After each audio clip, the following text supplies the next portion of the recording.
प्रश्नोत्तर सत्संग माध्यम से आज ये प्रश्न आया है नीताजी मुंबई मालाड।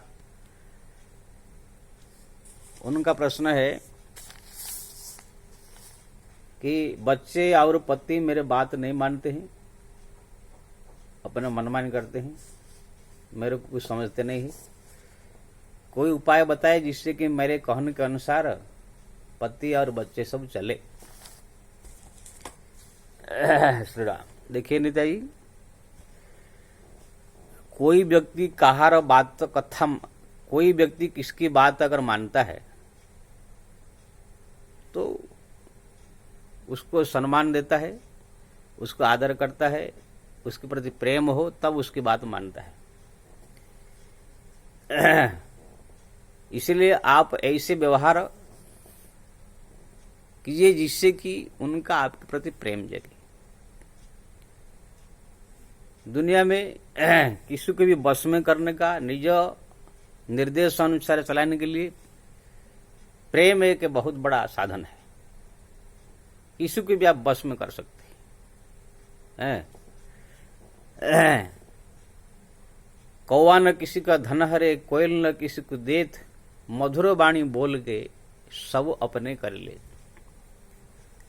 कोयल जो है किसको देता नहीं है, कौवा किसको जो है हरण कुछ बिगाड़ता नहीं है, लेकिन कोयल कुहू को आवाज करके सब मधुर वाणी बोल के सबको बस में कर लेता है। सब लोग उसको आदर करते हैं। कौवा कां करके सबका तिरस्कार का पात्र होता है।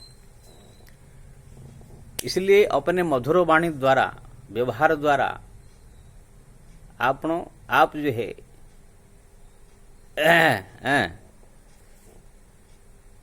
मधुर वाणी के द्वारा जो है आप अपना पति बच्चे सबको जो है बस में कीजिए। उनको जो है अच्छा व्यवहार दिखाइए जिससे कि वो लोग को आपके वाणी से, आपके व्यवहार से बहुत प्रसन्न हो। मधुर वाणी बोलिए, ऐसे वाणी बोलिए मन की आपा खोए, और उनको शीतल करे आप भी शीतल होए। ऐसे वाणी बोलिए, ऐसे व्यवहार दिखाइए जिससे कि और भी शीतल हो, अपने भी शीतल हो। हमारा भगवान राम को देखिए, भगवान राम ऐसे व्यवहारिक थे कि दुश्मन भी उनके बड़ाई करते थे। बैर ही राम बड़ाई करही, बोलनी मिलनी चलनी मन हरही। रावण जैसे दुश्मन सीता जी को हरण करके लिया है, लेकिन जब रण मैदान में भगवान राम जाते हैं तो रावण को पहले प्रणाम करते हैं। रावण आश्चर्य पड़ जाता है, मेरा दुश्मन है, मेरे को प्रणाम कर रहा है। रावण मजबूर होकर आशीर्वाद देना पड़ा।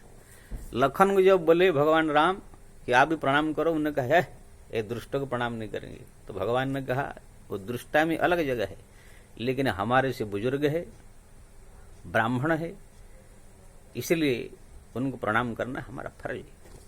देखिए ये व्यवहार देख करके स्वयं रावण भी जो है द्रवीभूत हो गया।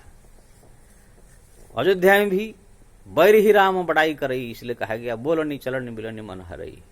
जैसे गांव में सब एक दूसरे का कुछ दुश्मन भी होते हैं, कुछ प्रेमी भी होते हैं, तो भगवान राम के घर के परिवार के दशरथ जी के अगर कोई मान ली दुश्मन भी अगर कोई करता हो, लेकिन राम जी जानते हैं कि ये हमारा घर के प्रति दुश्मन है, फिर भी रास्ते में जाते समय चाचा जी प्रणाम, चरण छू करके जब प्रणाम कर लेंगे तो वो सामने वाला दुश्मन ही भूल जाता है। तो व्यवहार मधुर वाणी एक ऐसा वशीकरण मंत्र है, अगर व्यक्ति उसको अपनावे संसार में किसी को भी अपना वश में कर सकता है। इसलिए सबसे पहले ये वशीकरण मंत्र का अपनाइए। बाकी जो तांत्रिक फांत्रिक के पास जाकर के जो तंत्र मंत्र करके वशीकरण करते हैं वो अलग है, तांत्रिक है वो, लेकिन ये वैदिक मैं बता रहा हूं। ये पूरा जीवन के लिए बहुत अच्छा, पूरा संसार को आप जीत सकते हैं, वश में कर सकते हैं अगर आपके जीवन में मधुर वाणी, मधुर व्यवहार, सरलता, गंभीरता। ऐसे ये संसार में सब लोग दुखी इसीलिए है कि ये सब चीज किसके पास नहीं है। छोटी छोटी बात में लोग गुस्सा जाते हैं, छोटी छोटी बात में लोग झगड़ जाते हैं, छोटी छोटी बात में अहंकारी हो जाते हैं, छोटी छोटी बात में दूसरे को जलते रहते हैं, दूसरे को जो है नुकसान करना चाहते हैं। कोई आगे बढ़ गया तो उसको देख करके जलते है, कैसे आगे बढ़ गया, कैसे छुटांग, यही सब चक्कर में जो है लोग सब दुखी परेशान रहते हैं। अगर ये मधुर वाणी, दूसरे के सहयोग, दूसरे के प्रति प्रेम, दूसरे के प्रति जो है सरलता, ये सब भाव आ जाए तो ये संसार स्वर्ग बन जाएगा। पहले पुराने जमाने में ये सब ज्यादा ये सब था लेकिन ये नया आधुनिक युग जब आ गया है, इसमें सब स्वार्थी लोग हो गए, खाली रुपया पैसा धन दौलत के लिए सब स्वार्थ करके दूसरे को लूटना पाटना झगड़ना इसमें पड़ करके सब अपना सरलता गंभीरता धीरता मधुरता सब खो गए हैं।